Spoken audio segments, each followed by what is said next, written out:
problem is if we both hit it, and then it's like Here's the live thing, off. John. Rob knows I'm a person that hires a lot of people to do the buttons for me. I'm not a manual labor person. That's why the palatial state's so palatial, because I need people to, one, carry me from wing to wing, but also I need people to chew food for me, to fix the boat for me, the library. So yeah, when Rob and me were in the back nine the other day, we were golfing in the backyard, of course, as always. We were at the 8th hole, and I doing my approach, and my ball hits a package again on the golf course. Rob was like, "Oh, that's got to be a sign." I'm like, "Yep." So I walked over the hole, checked it out, opened the package, and of course, there's a note. The note, I was reading out loud. I'm like, "Rob, are you prepared for this?" Rob turned to me. It's like, "Yep. All right, what is it?" And again, hopefully, John, you can help discern and figure out what it is. It starts off, "Well, I tried to tell you so," and then I heard Rob yell, "Yes, I did, but I guess you didn't know. As the saddest story goes, baby, now I got the flow, 'cause I knew it from the start. Baby, when you broke my heart, that I had to come again, and I'd show you that I'd win." Again, not sure what it means. Rob seemed to know the first part of this cryptic message somehow, some way. But I'll let you at home let us know what song and what the heck is going on, because again, I'm confused. Can I just say, for somebody who lives in such a grand palatial state with all the bells and whistles, your security system is lax. Like anybody can get on to your golf course and leave you. Fair, Vanis is a superhero who he has some powers. So there's only so much honestly, my security team is not the highest paid and highest. You don't get Jamie Foxx. You got to get Jamie Foxx on there. Yeah. I gotta work on. I don't know who I can hire. I'll work on that. If anyone has a suggestion on a private military force I could use to oversee my palatial estate, I'm willing to take that in the comments. So yes, thank you everyone for joining us. We are back for the last of our review / discussion of Moon Knight, episode 6, the Sleepy Time Voyages that John has partaked in. Let's see how many Z's he's going to give it today. I am one of your hosts, Stu Pei. With me is one of the owners and proprietors of Heroes World, that be Mr. John Ho.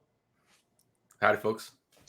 And one of our variants, not from the 616, probably from the 416, that'd be Mr. Rob Cadet.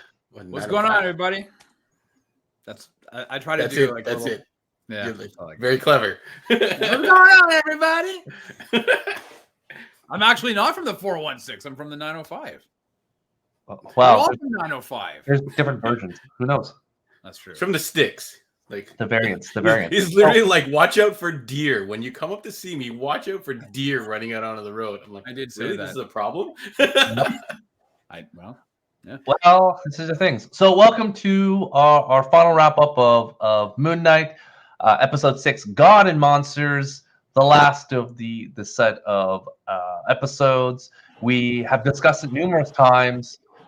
We know for sure lots of things are left questionable in terms of the next season, in terms of, we know Oscar Isaac is only signed on for 6. So we knew going into it, hopefully, as John was concerned, hopefully they will wrap up everything. So today we're going to find out if they were to wrap it up. So, John, give us your initial thoughts without spoiling the episode. How many lattes did you require, and did you doze off? Okay, as far as the finale goes, in delivering like the goods, as we call them, so a big finish, I guess. I think this delivered on that. It was a nice lot of action going on. So if anyone else was like me, kind of falling asleep, grabbing their coffee, this episode definitely delivers on some action and some thrilling things and some Moon Knight. So without spoiling any further, I'd say it delivered on a nice ending for everybody. Rob, your thoughts? Yeah, it's interesting because first of all, let me just say that I really enjoyed it. I thought it was a good finale. Part of me was wondering, post episode, is it too much, too condensed? It was a 45-minute episode. could they have had a wedged another episode in between, and made, a 7th episode? So could they made number 6? And upon reflection, I thought, you know what? No, because I felt like we got to the end of 5. They rolled, they wrapped it up, and they hit it with a bang. And I think that it was perfect the way that it was. So overall, I'm happy with it. I'm sad that we may not be getting a 2nd season, but I was happy with the product that we did get. We might get a 2nd season, but we'll talk about that in the spoiler side of things. Who knows? Things can change. John, what do you give this episode out of 10? 11. So get out of town. No, I can't give it a high, but as far as, like I said, the action, it definitely delivers. So I should have thought about this a little bit more, but I think I'm going to give it an 8, which I think is the highest I've given this series so far, right? 8 out of 10. I think as far as if you were to watch a single episode, this is the episode to watch. And based, kids, on my abacus at home, that essentially confirms that John is saying this is the greatest television show ever made. The best! Number one in your programs and number 1 in your heart. Rob? Yeah, I'm going to give this one a 9. Whoa! Yeah. I'm going to give it a 9. Like a knee to the chin. I'm giving this a 9. I'm going with the nice 8.5. 8.5. You guys are so high. Yeah. All right. No, John, we're going to talk about it. I don't think we're going that far off. I think once we discuss the spoiler side of things, it will be very clear why the marks are this high. All right, we're gonna go into spoilers because, frankly, at this standpoint, there's too much to discuss, and frankly, you might as well just watch it. So if you have not seen this episode, our recommendation is watch it.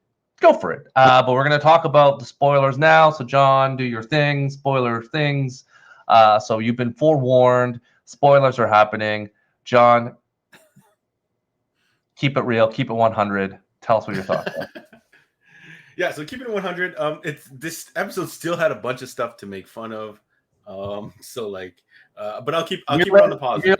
Give me your list. Yes. Okay. So there's a couple questions I have.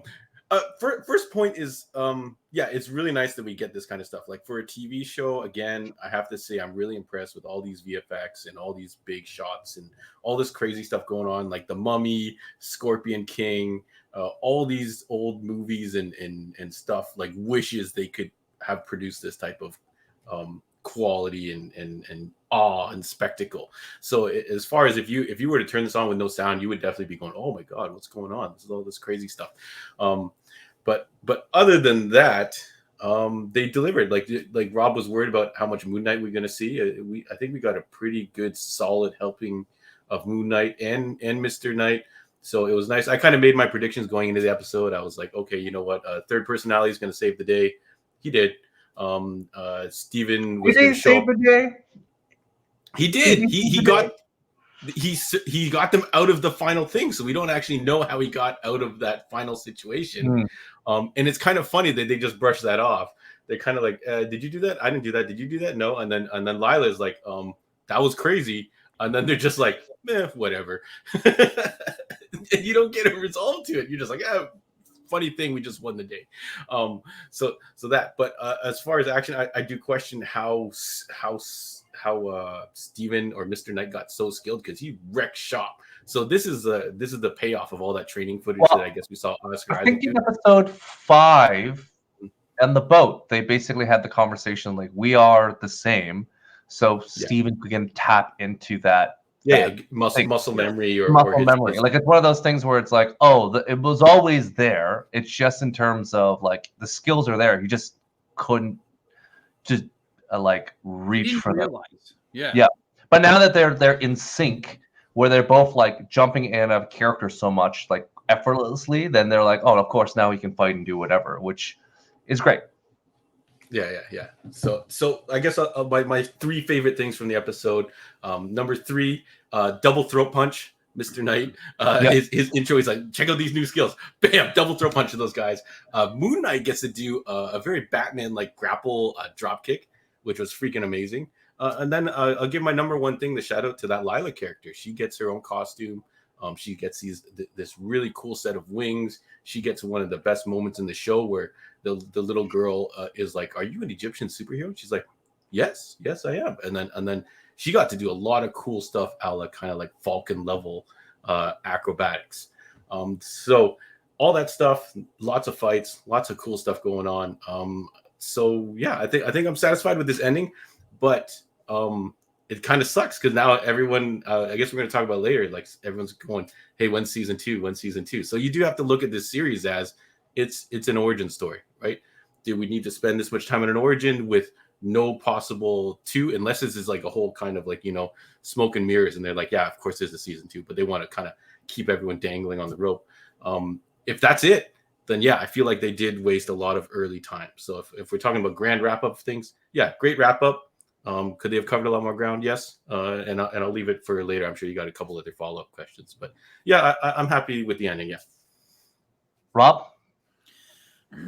Yeah. So first of all, I'm going to start off on the one negative aspect of it because what the one the 1 out of 10. The rest of the episode I thought was really good. The one negative aspect, and it was because I really wanted to see that third personality, like when Mark phases out, and all of a sudden he wakes up, and everybody's down, and he's beat the bad guy, he's beat the game level boss, and he's holding the axe over his head, like that's now an axe from the handle of the cane.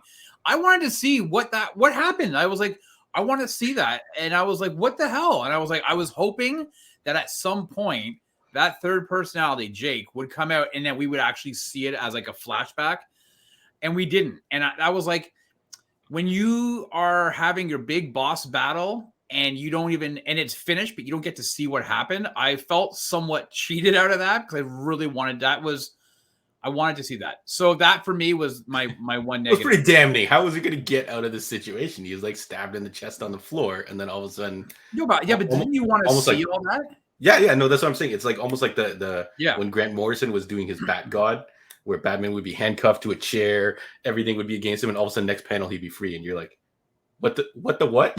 Yeah. So that for me was a disappointing.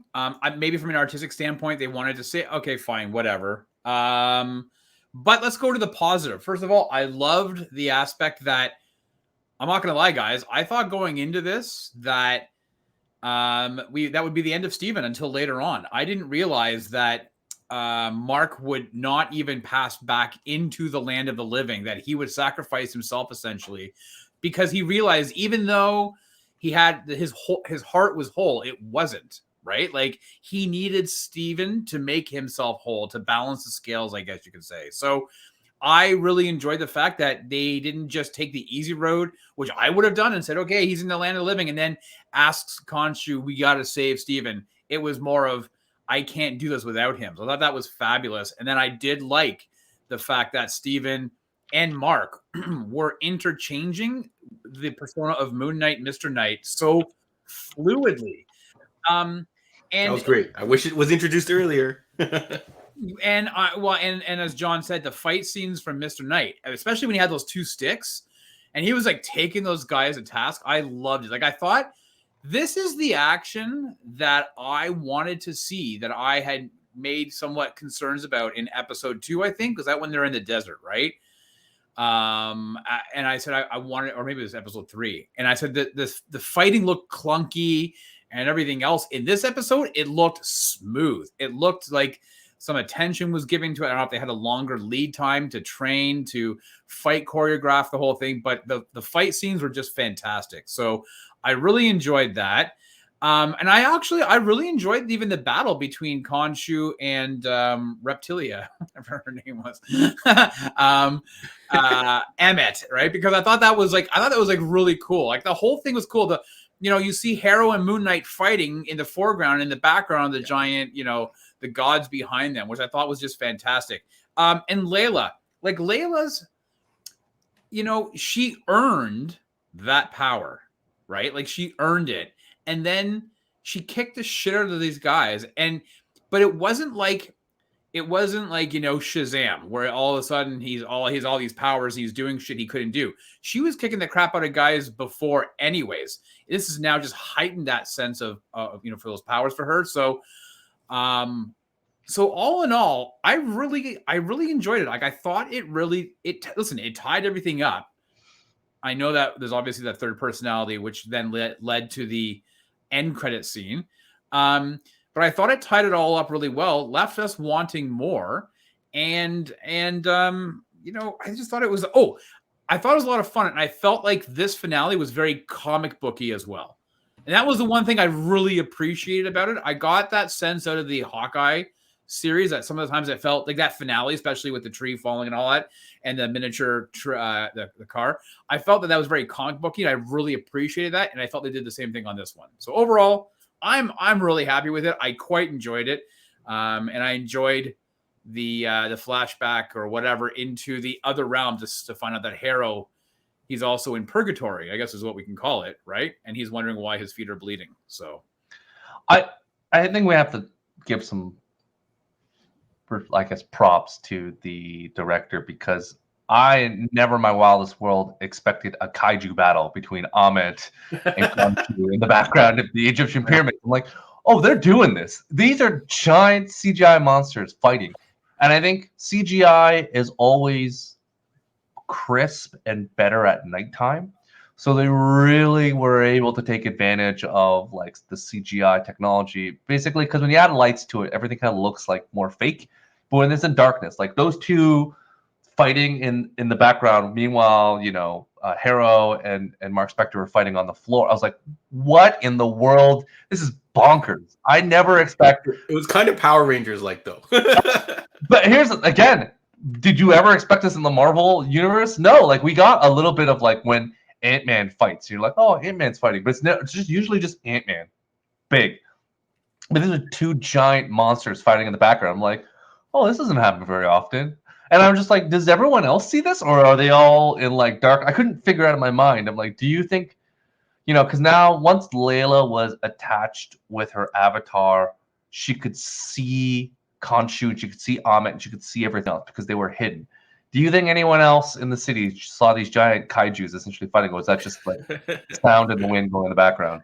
There was nobody pointing into the sky. I like when she made the comment like, "Oh, Khonshu, look at you," because he's all bones. All the other avatars are actually like they're still their animal counterparts. So it actually is kind of funny that he's all rough and he's like bones and nothing. That was hilarious. Although shout outs to at the end we talk about Jake Lockley when Khonshu's sitting in that car and essentially when he's wearing that white suit from I think that was when Jeff Lemire did his run where when Khonshu was wearing that white suit. Like I think it's just verbatim from the Jeff Lemire Moon Knight run. But like there's Khonshu like, you know what? I gotta change with the times. I should wear a suit. These robes are stupid. And there he is backstage wearing this nice suit with Harrow. I thought that was great. And then when Jake Lockley, who of course as we know, Oscar Isaac is South American.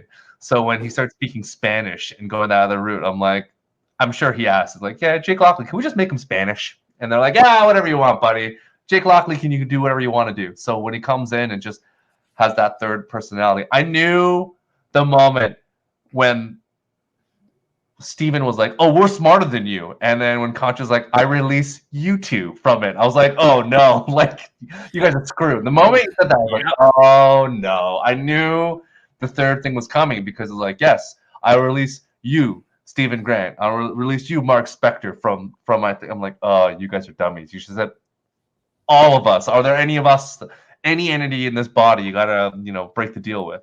So I thought that was really well done, how they kind of just both of them are Yogi Bear styles, thinks they're smarter than the average bear, and just both got owned. We're free. Yeah, you mentioning that point, I don't think many people probably caught that.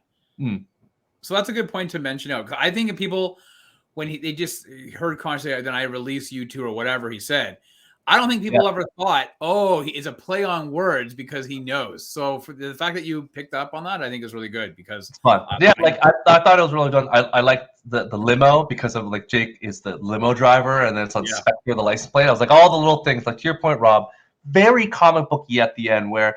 That was kind of also like one of John's favorite movies, the Fast and Furious movies, where Jason Statham's going through the hospital.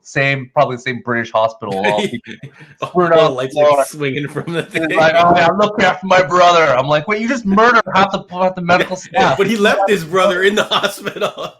It's like, take good care of this guy. I'm going to destroy everything on the way. Yeah, I'll break all the equipment and the walls are falling down. Take care of him or you'll die. I'm like, okay, whatever. I like how he boots that, the what's it called, the wheelchair at the end.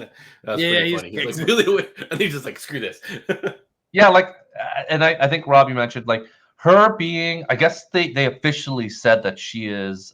I guess Layla is now the new modernized version of the Scarlet Scarab, because I think the Scarlet Scarab was originally the father or whatever original character's kind of background story, and they've just kind of shoved it over. It's like, yeah, that doesn't work. We'll just give it to Layla. It makes sense. She has a lot of these, I guess it's Falconess powers. So I guess like basically Wakanda vibranium wings. So she basically kind of just doing that in the background. I'm like, oh, it's very, I guess it makes sense. You can use the same CGI used for Winter Soldier and then just superimpose that on her because they're all kind of the wing things. So I thought that was interesting as well and done. And I also think that she'll probably end up keeping this power because, as you mentioned, Rob, when she said, oh, no, John, when you mentioned, oh, you're an Egyptian hero, I think that was kind of a dig to Wonder Woman. It was like a subtle, like... You think so? Yeah. The costume has got some Wonder Woman vibes. Yeah, I got some Wonder Woman, but remember when she was in Egypt and saving all those families? And then it was like, oh, you saved us. And then as we all sat there, like, this is the stupidest scene we've ever seen, where she's flying through the desert and she's saving these Egyptian people. Like, oh my God, you saved us. That's the similar thing where that's when the little girl's like, oh, an Egyptian hero, like superhero, kind of a dig because Wonder Woman is, of course, Greek. Similar Alexander the Greek type of thing. So I thought it was a nice thing there. But I also thought that her relationship with, I think it's like, oh, I'm going to pronounce it wrong. Like Twyla or whatever the Egyptian the hippo, right?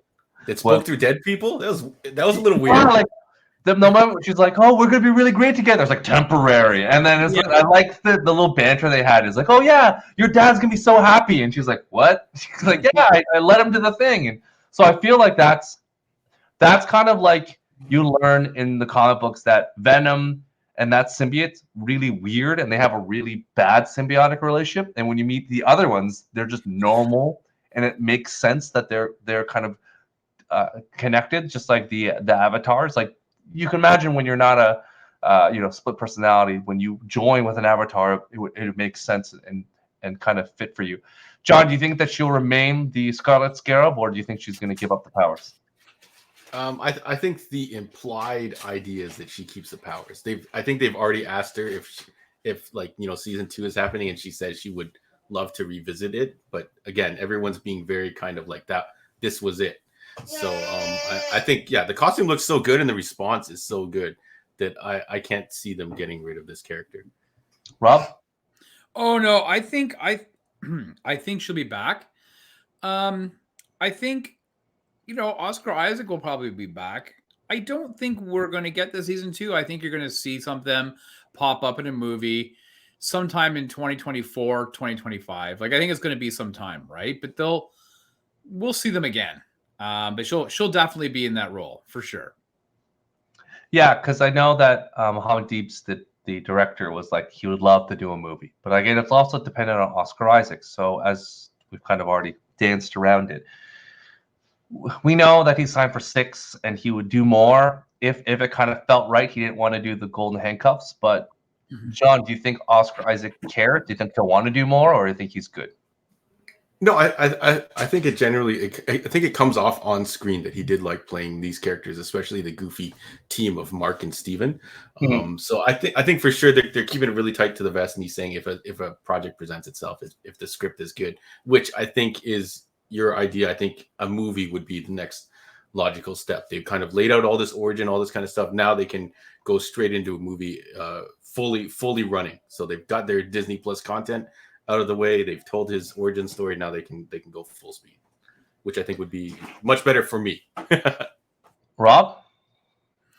Yeah, I look at on the screen, there's a photo of him, and I think we discussed it. He's in his late 40s or, and so obviously time is not kind to us, as we all know. The older we get, but you're also dealing with a character who's fully in a suit, and so if he wanted to reprise his role as Steven / Mark, and / Jake, then he totally could. And you got a stunt double wearing the, he can wear his costume, sans mask, like we saw a few times in last night's episode. And then the other times that it's a stunt guy doing all that work anyways. So I think it's probably a lot easier for him to be able to step back into that role, given that his age, but the fact that he's not wearing, it's not like Chris Evans where you're seeing his face all the time, or Thor, right? Chris Hemsworth with Thor. Like, these guys are at least, you have a mask on, it helps them out quite a bit. Robert Downey Jr. wore the full entire Iron Man outfit in Iron Man 1, Part 2. And by the end of it, he just had a quarter plate up here, and the rest of it were just dots on like a tracksuit. He was like, yeah, I'm cool. Like, they'll just digitize it all. So, I'm pretty sure he'll have the ability to step in and do something. So, yeah, I think there will be some potential roles down the line for these characters, whether in a team up. But I think it's one of those things where I think he has children, from what I believe on the internet, and one of those things where you could see all these actors always talk about how, I did it because I want my kids to be able to watch something that I did. It's cool to have the cred card of being a superhero, especially when they see you in other things, because Moon Knight is nice.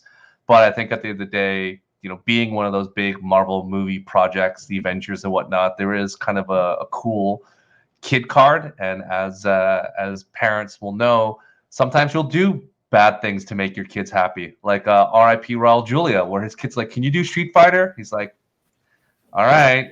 Like, really means great. He's great. And he was like, "All right, I'll do Street Fighter." And like Ben Affleck was like, "I'll do Batman," because it's like all these guys that get older are kind of like, "I'll do it because, frankly, whatever you can get to make your kids think you're somewhat cool is all they can ask for." So yeah, but in all fairness, Ben Affleck's kids were like, "Dad, you're not like, Daredevil's going to be your legacy," and he's like, "Okay, fine, I'll do Batman." So. I think I saw Ethan Hawke had a really good quote where it's something like, you say you're going to only do this and that's your part until you get the response and the feedback and how much it meant to people and all that kind of stuff. And I think once all these players, even if Oscar Isaac was like, "I'm done with this," once he gets all the feedback from, I know this show meant a lot to a lot of people, that he will, I'm pretty sure he's going to be back at least in some capacity. I can imagine that because he got so much. I think he was also probably an executive producer. He got so much flexibility to do stuff in the show. I can't imagine that he'd be like, "Yeah, this was, they didn't let me do what I want to do." I feel like, yeah, he was an executive producer. They let him kind of do and kind of flex. That's what Kevin Feige and that team is really good at. It's, yes, story is important, but it's also about people management. And if you want the best talent, you got to sometimes be flexible to suggestions from them. So, others, Mohammed Deeb saying Layla should be Egyptian, which worked out very well. Oscar Isaac, like, "I want to make Stephen Grant more like Carl Pilkington," and everyone's like, "Cool, you do you." And it leads to, famous actors deciding to do it, because it's not only just about that money, but it's these superhero movies are now the only player you can do this wacky creative freedom stuff. You have this huge budget and you can do big things, because we've seen, a franchise like this can carry on and get a lot of flexibility, and you take it for granted. You look at the last Harry Potter movie, they're like, "We can do whatever we want." No, you can't. No, it doesn't work that way. You think you can't spend that money, but it doesn't always work that way.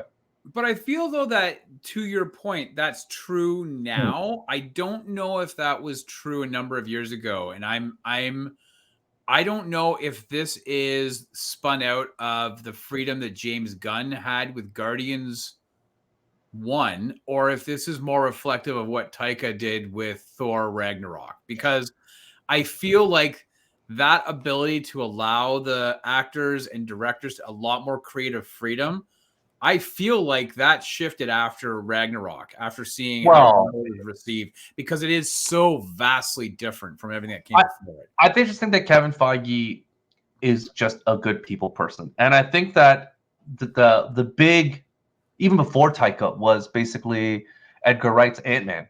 That was the tipping point where Edgar Wright came in. He was like, this is my script. And then they parted ways. Edgar Wright was supposed to do Ant-Man. Yeah. We were like, my God, Hot Fuzz, Ant-Man, this thing's going to be crazy. And creative differences got in the way where, he wanted to do certain things. And I think that they were always flexible. Like, I think at the end of the day, the Marvel method is, hey, we'll let you do your personality influence, but at the end of the day, these are the 3 things that we need you to do in this movie. And Kevin Feige kind of lays it out. You have to do this stuff, and there's kind of no negotiations around it. We've heard the stories of, hey, sometimes that doesn't work in their favor, which was Iron Man 2. Iron Man 2 was a complete mess because Kevin Feige added too much stuff in, and that was when the scales were tipped unbalanced because you're world building, and then, you just have a director's like, trying to do his own thing, and they kind of found that happy medium. But it did take a couple flips along the way. And same thing when Thor, they thought, okay, we'll bring in a good Thor the Dark World. We'll bring in this director, and that turned out to be a big misfire as well. So it's happened. I think Thor the Dark World, people think of it very lowly, but I think that, it's yes, personality. I still haven't seen it.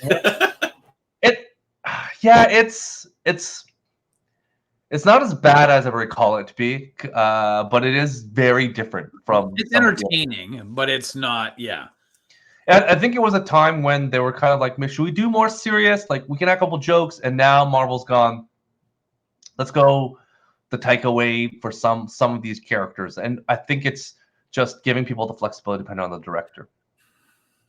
We will be all waiting on pens and needles to see what happens with the Fantastic Four, like. Who directs that movie? Like, that's a big one. I don't Justin know. Lin. Yeah, not Justin Lin. No, it's hard. That one is just, it's a family film. So you got to pick the person that can do a family film. That's Marvel's first family. You got to knock it out of the park. You can't fool around. So who directed Cheaper by the Dozen? Don't they have a new TV show? I was like, why does this movie have so much stuff? It was a new movie, John. It was. And it starred, you know who it starred? Who? Zach Braff and Gabrielle Union.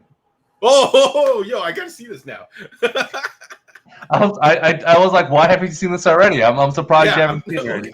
I think I remember seeing the poster for it, and I was like, what?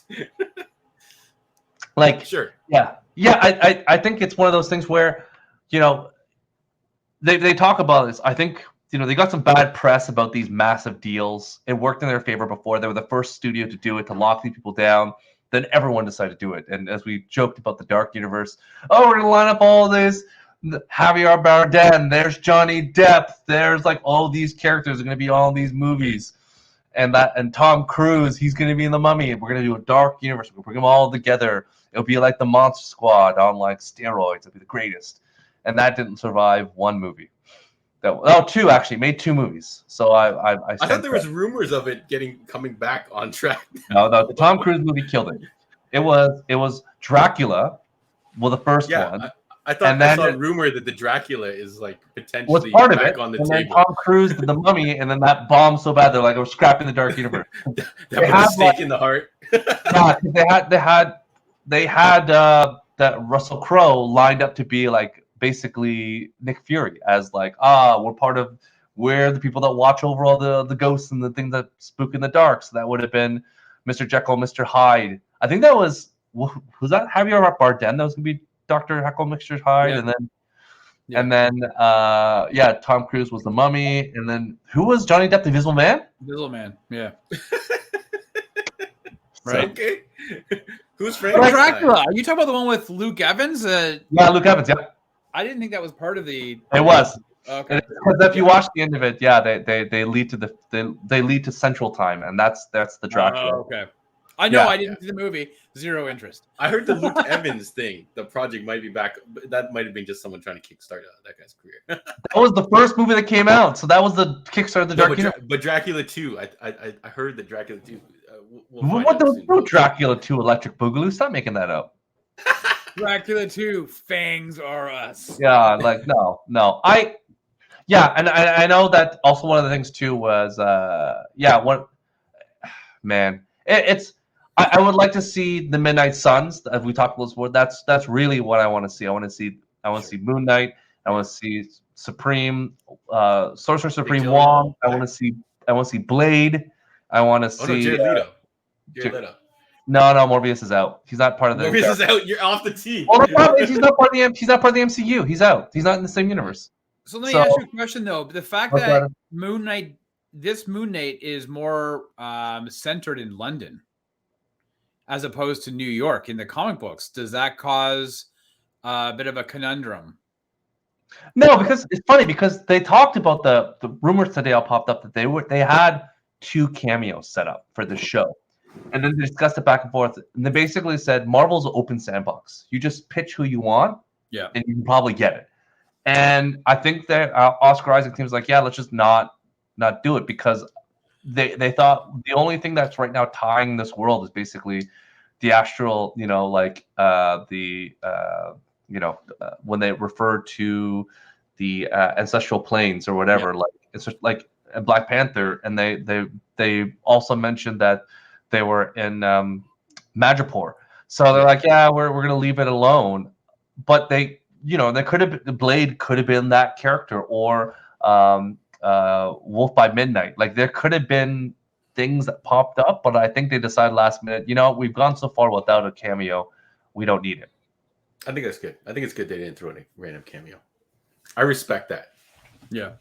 Well, listen, aside from those 2 like name drops, I guess you could say, that we've talked about this a number of times in these reviews of this show, is that nothing else was tying it to the rest of the MCU. It was just like little Easter eggs, right? Madripoor and the astral plane.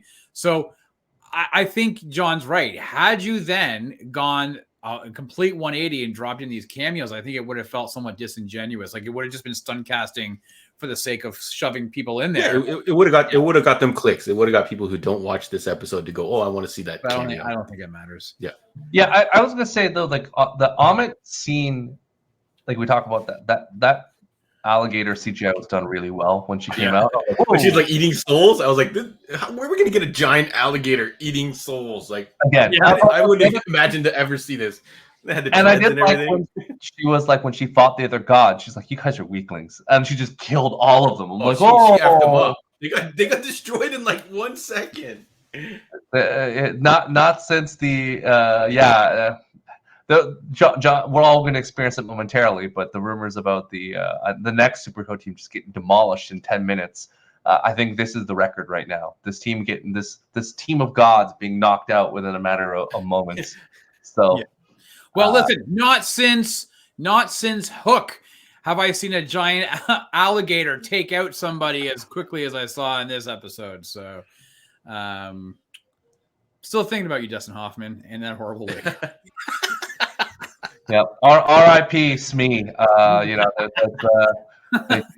He was good in that Hook. Smee / Super Mario. It's a Mario. The new greatest appearance of CGI crocodile, other than I think Eraser probably had the title before, right? Well, I don't know. Isn't the crocodile Loki? Crocodile Loki. There we go. Thank you, Rob. Crocodile Loki is the best one. Yeah, for sure. Final wrap ups as we begin. So, John, would you be excited for season 2? I didn't even. You're hoping, but would you want to watch it, or you're just like, I'll pass? Do you want to? Okay.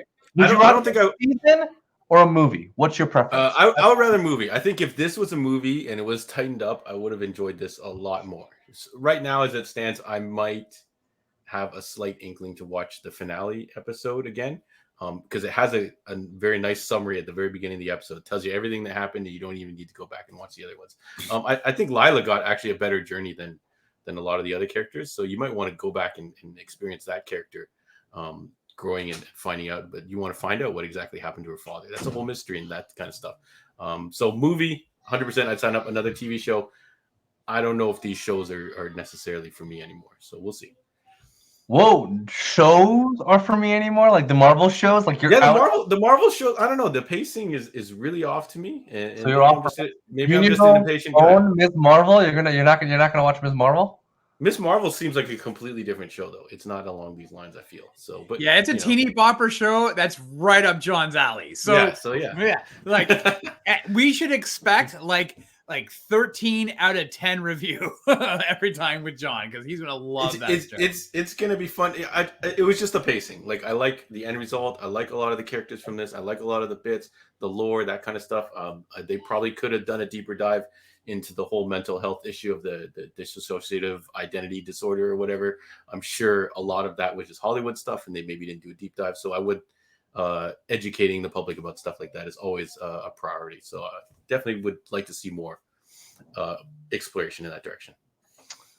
Rob, same question. Back to you. Yeah, I don't know if I of course, part of me is like, yeah, let's get another season. I would love to see it. But I'm also intrigued at the fact that it would be a movie.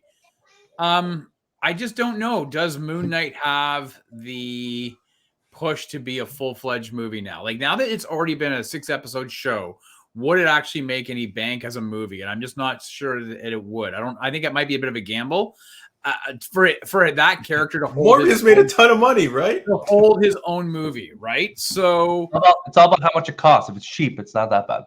So, I don't know. I could see a movie for sure. We've got the origin story, as John said. I could totally see a movie. I could even see like a 3-episode special, right? Like an hour and a half each, 3 episodes. Maybe a Christmas special? Sure, exactly. A Doctor Who annual Christmas special to bring in Halloween special. Halloween special seems more in the wheelhouse. So yeah, no, I can see that. Listen, Oscar Isaac did a fantastic job. So I'm down to see him in this role again, for sure. And it's an interesting because I actually thought about this the other day.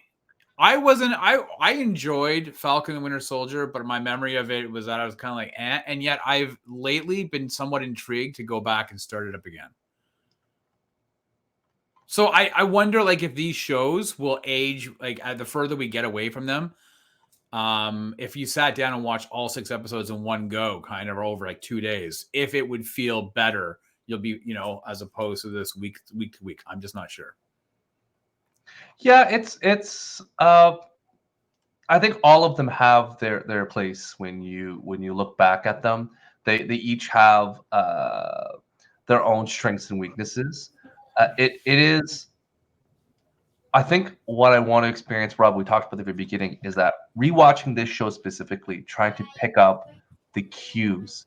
Because, again, because of the nature of memory and whatnot, I want to see if watching this a second time around, we pick up cues.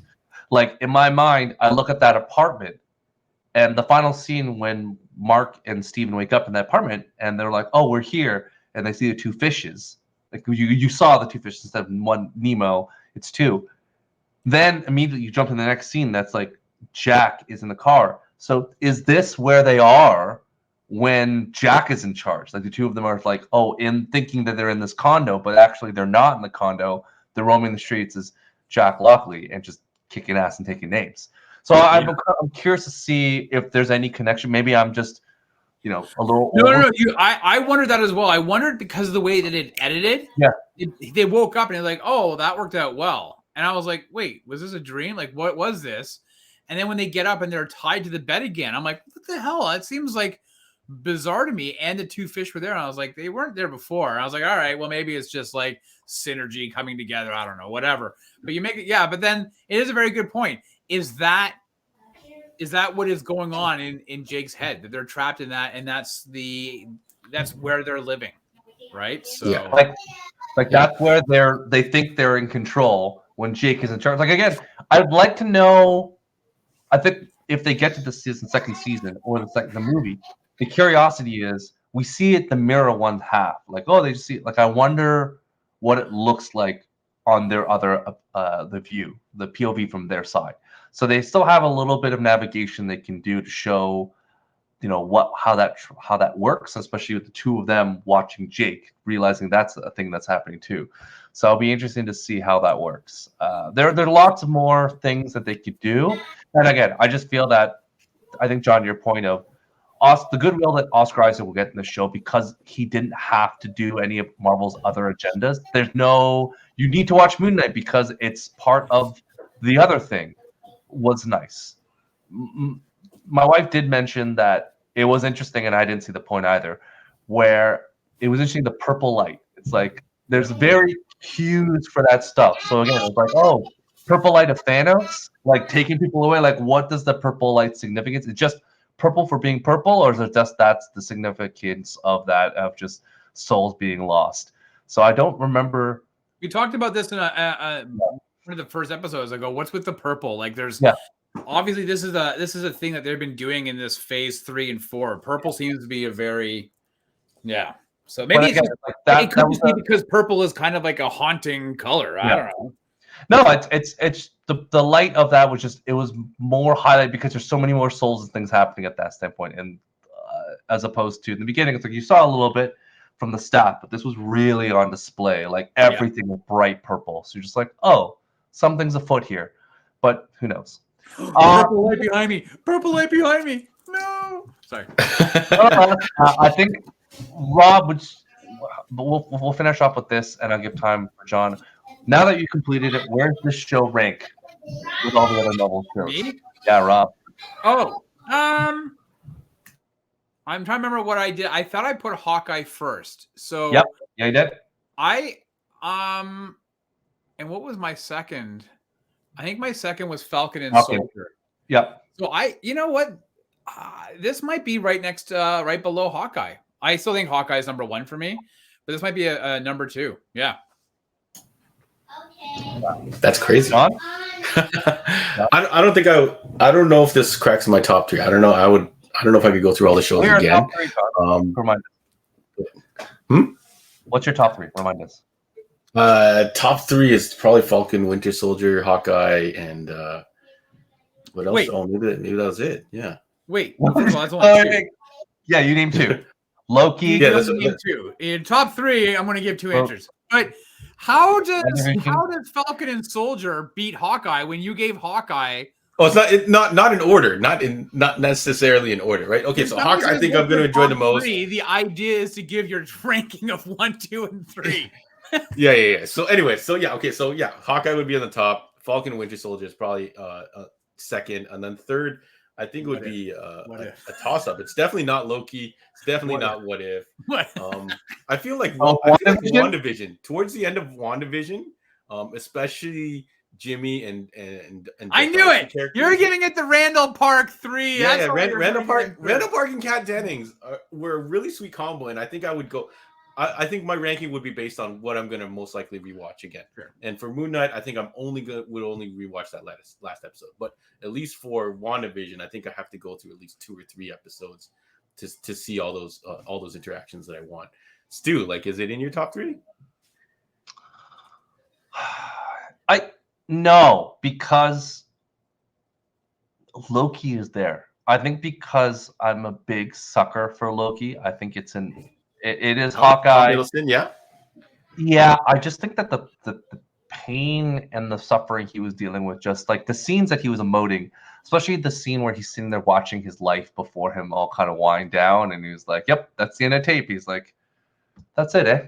He's like, "Yep." He's like, so I thought the multiple Lokis was classic Loki. Like, just the little banter between that. Like, I could rewatch that scene, that 5th episode, 1,000 times over. Like, I've probably seen that episode like 10 times already, because when he lands in Kid Loki, classic Loki, boastful Loki, like President Loki, like all the Lokis just doing stuff, and then they're just going through and they see all the stuff happening, and then the 6th episode, what the introduction of Kang, like rewatching, so Jonathan Majors does such an incredible job detailing like what is happening and why he is here. So I think that sets up so much in the Marvel universe. So just based on like the strength of episode 1, which we all loved. Yeah. The opener was really strong. Episode 1 was a banger. Like episode 4 was good. With even when they were doing the whole thing, when was that 4? I can't remember the one with Lady Sif where she slaps him and he's doing it over and over and over. Was that 4 episode? That was probably episode 4. That's a great episode. Yeah, That's a great That moment. was just a few moments. That was Yeah, there's a bunch of within- moments. There's a moment, but and then Loki 5 for me doesn't rank as high. Like it's like maybe it's 4 for me, but I felt that it was so many inconsistencies and so many low points with it. I was like, oh, for God's sakes, like that. The scene where they're just sitting on a rock and talking for the entire episode while the planet's crumbling. I was like, boring. Like it was just, it had such promise. I think that was the biggest thing for me.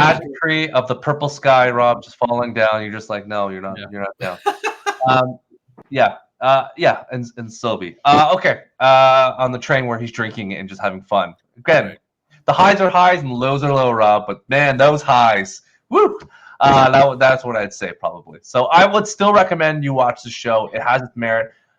When I do the second rewatch, I'll be able to figure it out where it stands. I think a lot of it has to do is I always watch these Marvel shows at least twice through to digest one week by week and then one as a binge, because I think going through the binge process is a different experience. Yeah. Remember, people used to binge the Netflix shows because the Netflix would drop 20-something episodes in one night, and people would stay up all night watching all of them. Back when they used to make shows, John, now they just canceled them. All right. That's just cancellation announcement after cancellation announcement. Okay. All right, John, tell us where to find you and in the real world. Yeah, so if you're not following us already, Instagram, Facebook, most active Heroes World Online, YouTube as well as the same line. And in Desert of the Real, if you want to get some cool swag from us, we do have Moon Knight Omnibuses Volume 1 and Volume 2 in stock. We do have the new Moon Knight Black, White, and Blood series that's starting up this week. The hot toys, if you're digging these Marvel shows, they're doing hot toys for everybody. So you can get classic Loki with the Gator. You can get what's her name, Kate Bishop. They just announced all kinds of fun stuff. So we're located on 8601 Warden Avenue in Markham, Ontario. Heroes World Online is the website, so you can get us there. And if you're listening to us on iTunes or Spotify, please give us a rating. Out of 5 if you can, and if you're on iTunes, give us a review. It really helps kind of get the podcast in the mix. So it's a great way to take us on the go and be able to listen during your workout on your way to work if you have to go in the office. Thank you everybody for always sharing and posting.